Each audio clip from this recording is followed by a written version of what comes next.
એટલે આ જે મુખ્ય ચર્ચાઓ હતી આટલું જ નથી. હવે જે બનાસકાંઠા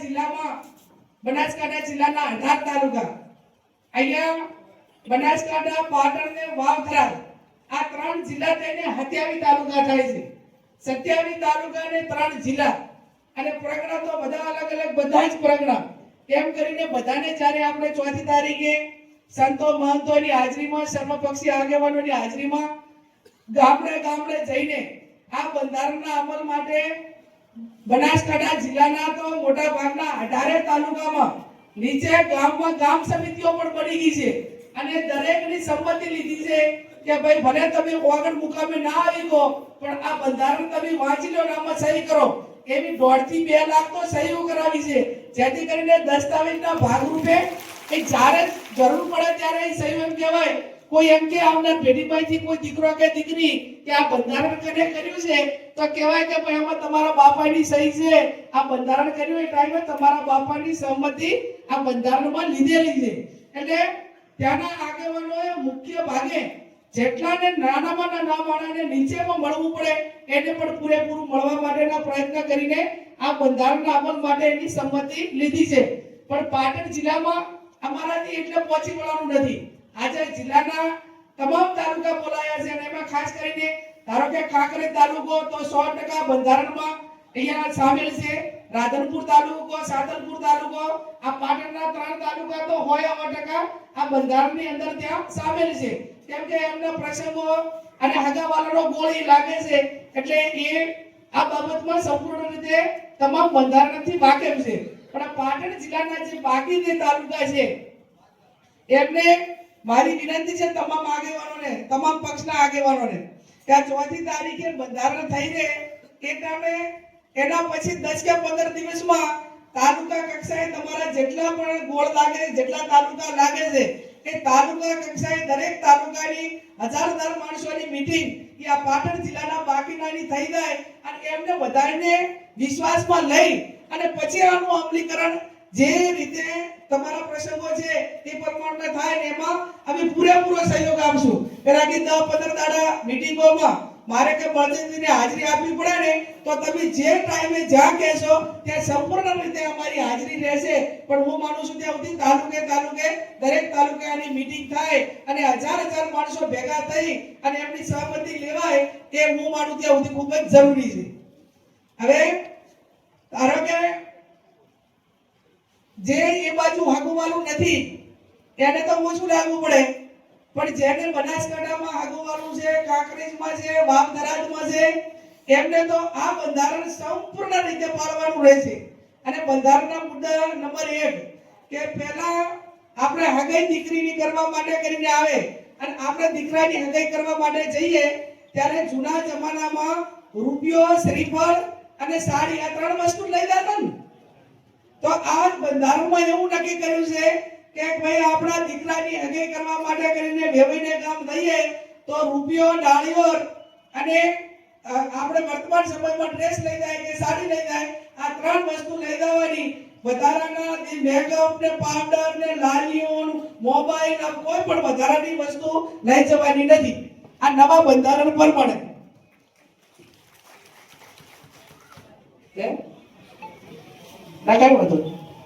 પછી લગ્ન લખવા માટેનું એટલે આ ત્યાં નક્કી કર્યું એની હું વાત કરું છું. જે દીકરીનું લગ્ન લખીએ એના લગ્ન વખતે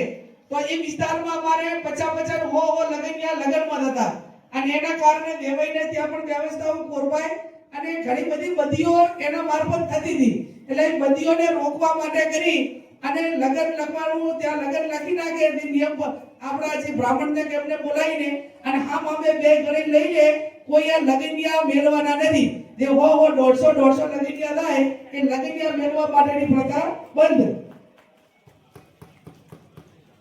પછી દાનના લઈને દવાના પ્રસંગ તો દાનમાં 100 માણસથી વધારે માણસો લઈ જવાના નહીં. એટલે 100 માણસો લઈ જવા માટે 10 ગાડી હોય. આપણે ઓલી કેપેસિટી ના હોય, સનરૂફ ગાડી લાવે, એક જ કલરની ગાડીઓ લાવે, ગાડીઓની લાઈન લાંબી હોય, એમાં બેહનારા ઓછા હોય એટલે 100 માણસ મર્યાદિત લઈ જવાના અને 10 કે 11 ગાડી એક વરરાજાની ગાડી અને બાકીની 10 ગાડી બીજી, એટલે 11 ગાડીથી વધારે ગાડીઓ દાનમાં લઈ જવાની નહીં. પછી દાગીનાનો પ્રસંગ છે. હમાવો અમારી બાજુ કે આપણા પટલું કે અહીં તમારા પ્રજ્ઞાન શું કે પટલું ને જે પટલું જે આપણે બહુના માટે જે દાગીના દાનમાં લઈ દઈએ એ બાજુ એવું નક્કી કર્યું છે. અત્યારે સોના અને ચાંદીના ભાવમાં ઉછાળો મારે એવા ટાઈમે બંધારણ આવ્યું છે એટલે સારું છે, એને સમર્થન વધારે મળી રહ્યું છે. આપણે જે કાનની ફૂટી, પગની ઝાંઝર, બંગડી અને મંગળસૂત્ર, આ 4 વસ્તુ પટલામાં લઈ જવાની. 1 લાખની મર્યાદાની અંદર આખો હમાવો થઈ રહે. જે તે લગ્ન કરીને ઘરે બહુ આવે ને તો પછી તમારે 10, 15 તોલા, 20 તોલા જેટલા દાગીના આલવા હોય એટલા આલવાના, પણ બેવઈના ઘરે આ 4 વસ્તુ લઈ જવાની, એનાથી વધારે કોઈ વસ્તુ લઈ જવાની નહીં.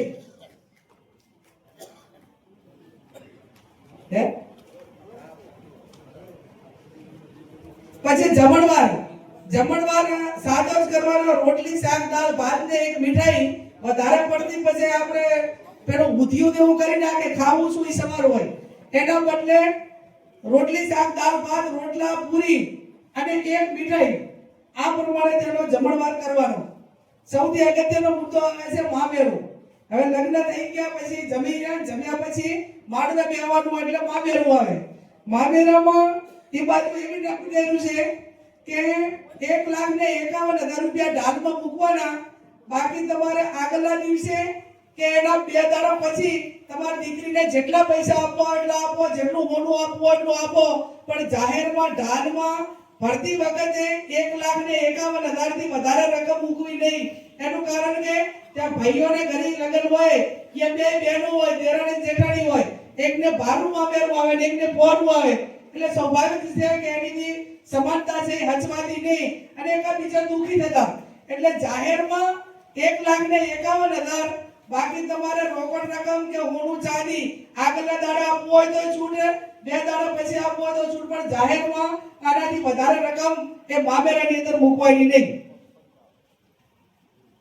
દીકરીને હારે મૂકો લગ્ન કરીને તો પછી આણા કરવા માટે 20-25 જણા જાય. કે કોઈ આણા કરવા જવાનું ને હારિયાના પક્ષમાંથી 2 જણા આવી અને જે નિયમ આપણે રાખવાનો હોય એ પ્રમાણે આઈ દીકરીને પિયરમાં મૂકી જાય.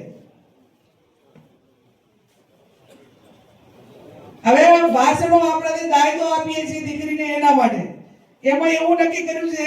કે પુરગતમાં વાટલું, કળશીઓ, બેડું અને ફક્ત રસોડા છે આટલા જ વાસણો આપવાના. પેલી તિજોરીઓ ને ખાટલા, ફ્રીજ, ટીવીઓ, એટલા બધા પિત્તળ, એટલા બધા વાસણો આપે કે ઘર નાનું હોય અને મૂકવા ક્યાંય સવાલ થાય. અને પાછા ઘણી વખતે જે વાસણવાળાની દુકાને વાસણ લેવા જાય એટલે હું ઘણી વખત બેઠી સાંભળું કે પિત્તળ થોડુંક વધારે લ્યો તો એનું કામ ઉપજે. એટલે તમે આ 21મી સદીમાં જીવો છો, હજી તમે એવો કયો ભિખારી વેવે વરવાના તો કે વાહણ વેચવાનો વારો આવે. હજી તો માનસિકતામાં સુધારો થતો નથી નવગણજી.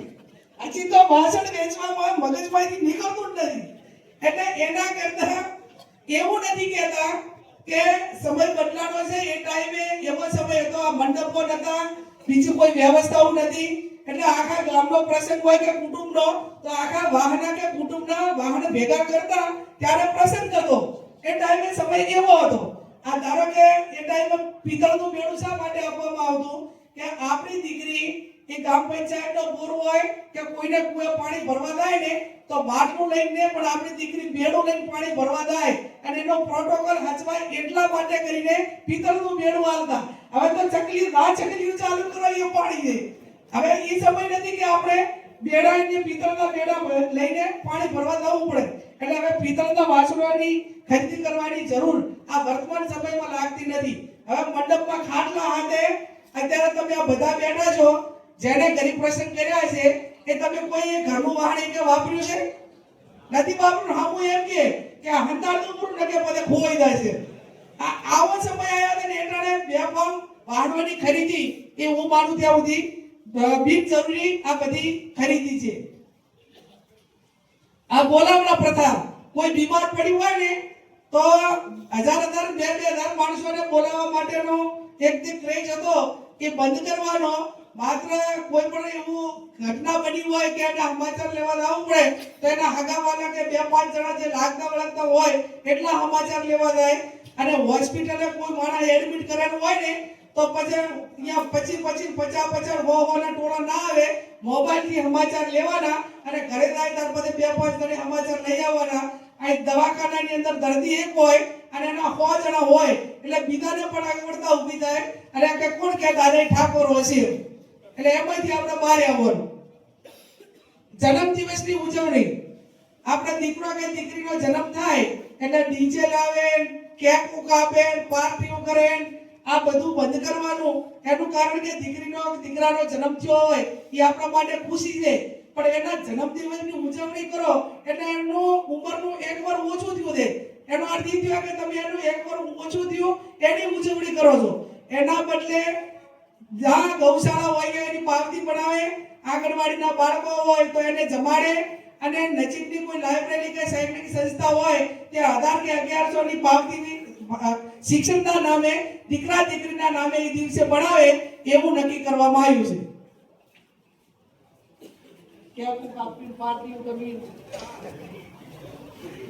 હવે મૈત્રી કરારનું હમણાં નવગણજી કહેતા હતા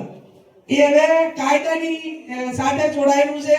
એમાં આપણે એવું કોઈ દબાણ નથી કરી શકતા, પણ જે દીકરા દીકરીના લગ્ન કરેલા હોય અને છતાં પણ કોઈની જોડે મૈત્રી કરાર કરે તો જે દીકરી હોય એના બાળકો હોય તો રખડી જતા હોય છે, અને દીકરો હોય તો એની પત્ની એનો કોઈ ભાગ ના હોય છતાં પણ એને પોતાને બે ભાવ કરવા પડતા હોય છે. એટલે આવું ના થાય એના માટે લગ્ન કરેલા દીકરો કે દીકરી કોઈ મૈત્રી કરાર કરે તો એમાં સામાજિક પ્રેશર લાવી અને કોઈ પણ ભોગે, જે દીકરો અને દીકરીને કોઈ વાંક નથી અને કાઢી મેલી છે એને પાછી લાવી, અને જે દીકરીએ લગ્ન કરેલા છે દીકરા બાળકોની માં છે છતાં મૈત્રી કરારમાં ક્યાંક ને ક્યાંક ફસાણી છે તો એને મૂળ ઘરે મૂકવા માટે એ સામાજિક પ્રેશર લાવવું. મરણ પ્રસંગે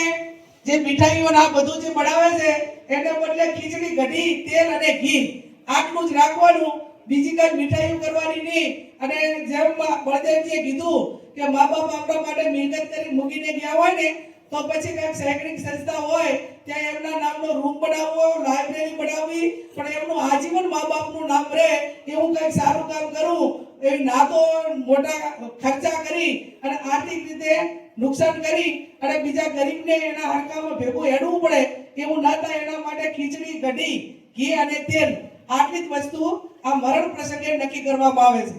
આ જે બંધારણ છે એ અમારે એ બાજુનું છે, અને તમે એ બાજુ જે હગા થયા હોય એ આરવી વર્તવા માટેની તૈયારી રાખજો, કેમ કે પછી હવે આ બાજુનું હવે કરશું આમાં વાંચોડ નહીં થાય ના, આગો નહીં થાય એવું નહીં, આગો થશે પણ આ બંધારણની અંદર કાંઈ વાંચોડ નહીં થાય.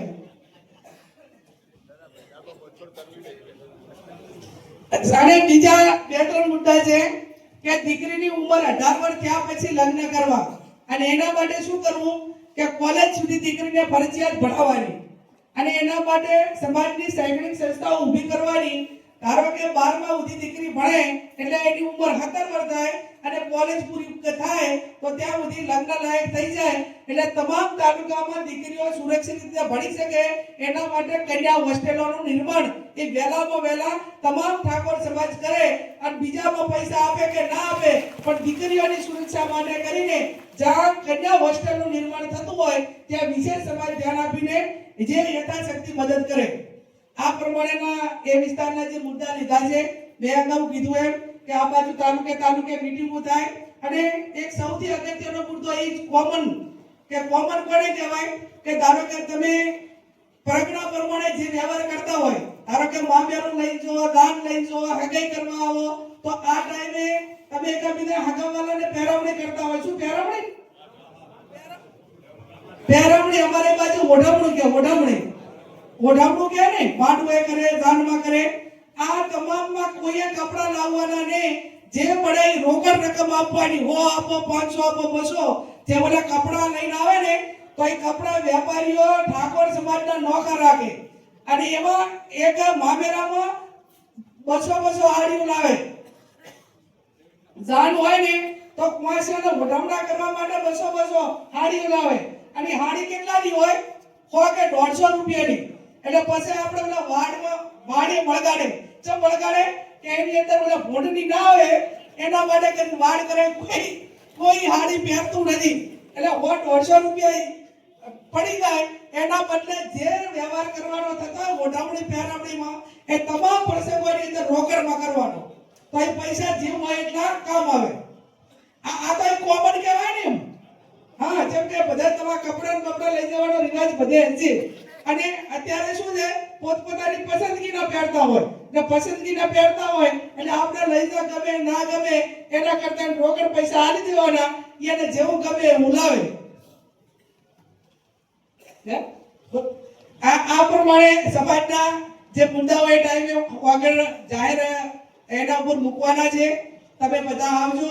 અને સૌથી અગત્યનું આમંત્રણ એ છે કે બધા જ આગેવાનોએ આમંત્રણ આપ્યું પણ હું પણ તમને દીકરી તરીકે આમંત્રણ આપું છું કોઈ પણ સમાજનું બંધારણ હોય અને સમાજના રીત રિવાજ હોય ઘરનો પ્રસંગ હોય તો એમાં સૌથી અગત્યનો મુખ્ય ફાળો એ મહિલાઓનો હોય છે ધારો કે આજે આપણું બંધારણ આપણે બધું આ નક્કી કર્યું ત્યાં થશે પણ એ ઘરે આપણે ભેંસ વેચવાની હોય તો ઘરે સંમતિ લીધા વગર આપણે ભેંસે વેચી કહેતા નથી ભાઈ ઉમેદ નહીં સાચી વાત કે ખોટી વાત આવડા મોટા સમાજનું બંધારણ કરવાનું હોય તો 50% મહિલાઓનો હિસ્સો હોય છે કે ભાઈ મારે મામેરું આવવું છે મારે કપડા આવવાનું છે મારે પૂરત લાવવી પડશે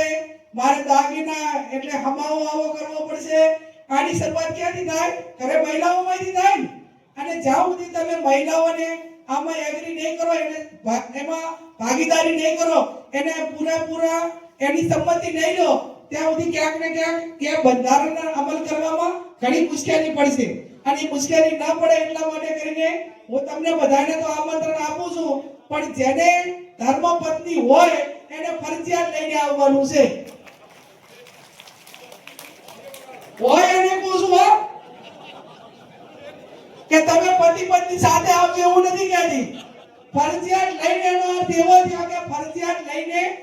તમારે પતિ પત્ની બેયને આવવાનું છે અને એ સાંભળશે જોશે તો એનું અમલીકરણ કરવામાં સૌથી વધારે એની મદદ મળશે અને આ કોઈ રાજકીય સ્ટેજ નથી કે આ કોઈ એવો બીજો કોઈ ધાર્મિક પેલું નથી આ સમાજનું બંધારણ છે અને સમાજના બંધારણમાં તમે બેનને લઈને આવશો તો એ સમાજ માટે પણ સારું રહેશે અને આવનાર સમયમાં નારી શક્તિને કેમ કે ઘરનું બજેટ એ આર્થિક સદ્ધર કરવું કે એને મંદી લાવી એ સૌથી મોટો ફાળો કોનો હોય મહિલાઓનો હોય જ્યાં બે ભાવ વધારાની ખરીદીઓ કરે એ બધી ખરીદીઓ મહિલાઓ કરે છે અને જ્યાં સુધી એ પોતે સમજણમાં નહીં આવે આ ધરીમાં નહીં આવે ત્યાં સુધી તમે ગમે એટલું કમાશો ને તો ઓલા કૂવો વાળું થશે આપણે પહેલા કૂવો કરતા ને તો નીચેથી જેટલા કૂવો ભરાય એટલા પાણીનો પૂરો ભરાય પણ એ કૂવાને બધા શેરા હોય એટલે બારે આવતા વધુનું પાણી બધું ચાલ હતું રહે કૂવામાં બારેથી કવામાં કે આપણે પિયતમાં લઈ જવાનું હોય એ પાણી પૂરું ના લે જકે એને શેરા ઘણા હોય એટલે આ હાડીઓ લાવવાનું હોય કટલેરી લાવવાનું હોય બીજું લાવવાનું હોય એટલે સૌથી વધારે બજેટ એ લગ્ન પ્રસંગમાં સૌથી આ સામાજિક પ્રસંગોમાં સૌથી વધારે મહિલાઓ ખર્ચા કરતી હોય છે અને મહિલાઓ ખર્ચા ના કરે અને આ ધરીમાં આવે એના માટે કરીને ફરજિયાત તમે બધા લઈને આવજો અને બળદેવજી આ સ્ટેજ ઉપર તમે બધા દિનેશભાઈ તમને બધાને લાગુ પડે બધાને લાગુ પડે આ બધાના ઘરેથી તો હું નહીં ઓળખતી પણ આ સ્ટેજ ઉપર બેઠા બધાને ઓળખું છું ઉમેદજી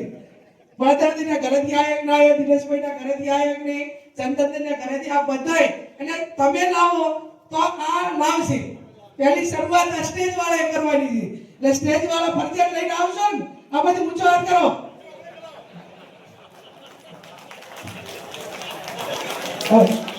50% એગ્રી છે આણગર જોયું નથી કોમજીભાઈ ભાઈ ભરતભાઈ આ તો ભાઈ છે 90% એ પહોંચ્યું છે અને 90% એ પહોંચવું હોય આ બાજુ તમે 90% આભારી લો તો હું માનું તેવું ત્યાં મહિલા સશક્તિકરણ કારણ વાળું વાત છે એ સંપૂર્ણ રીતે પૂરી થાય એટલે આ પ્રમાણે સમાજના જે મુદ્દાઓ હતા એ તમારી સમક્ષ મૂક્યા આવનાર સમયમાં મેં કીધું એમ એક સમાજ એક રિવાજ શ્રેષ્ઠ રિવાજ અને શ્રેષ્ઠ રિવાજ શ્રેષ્ઠ સમાજ ગરીબ વર્ગ એ કોઈની ગુલામીમાંથી બહાર નીકળે આના હિસાબે એક જેની નાનચી વાત કરી અને હું મેલું કે આની અસર એક સમાજના અર્થતંત્ર ઉપર પડે એટલું નથી, રાજકીય રીતે પણ આની અસર પડે છે. અને અસર શા માટે પડે છે કે કોઈ પણ માણસ દેવામાં હોય, જરૂરિયાતમંદ હોય, એને લગ્ન માટે કે કોઈ પ્રસંગ માટે બીજા સમાજ પાસેથી ઉપાડ કરીને લાયા હોય, ઉછીના લાયા હોય, તો ચૂંટણી હોય તો એ ટાઈમે એની મજબૂરીમાં રહેવું પડે કે ના રહેવું પડે? કેમ કે એને ઉપાડ આવ્યો છે એટલે ખરા સમયે સામેની વ્યક્તિએ કામ કર્યું છે અને કામ કર્યું છે એટલે ઈ કેમ કરવું પડે છે. એટલે એક જાતની તમામ જે ગુલામી છે એ આ ગુલામીમાંથી નીકળવા માટે હવે બળદેવજી બેઠા છે કે મારે બનાસકાંઠાની લોકસભાની ચૂંટણી લડવાના 3-4 મહિના પહેલા મેં સમાજના આગેવાનોને અને બધા આપણા યુવાનોને બધાને પૂછ્યું, કીધું મારે લોકસભાની ચૂંટણી કદાચ લડવાની થોડા ઘણી ઈચ્છા છે, પણ લોકસભાની ચૂંટણીમાં ખર્ચો મોટો થાય, અહીં 5-10 કરોડ રૂપિયા ખર્ચો થાય તો એ ખર્ચો કીધું હું તો કરી એમ નથી, તો આપણે ચૂંટણી લડવી કે ના લડવી? એટલે બધા યુવાનોએ આખા સમાજે એમ કીધું કે તમે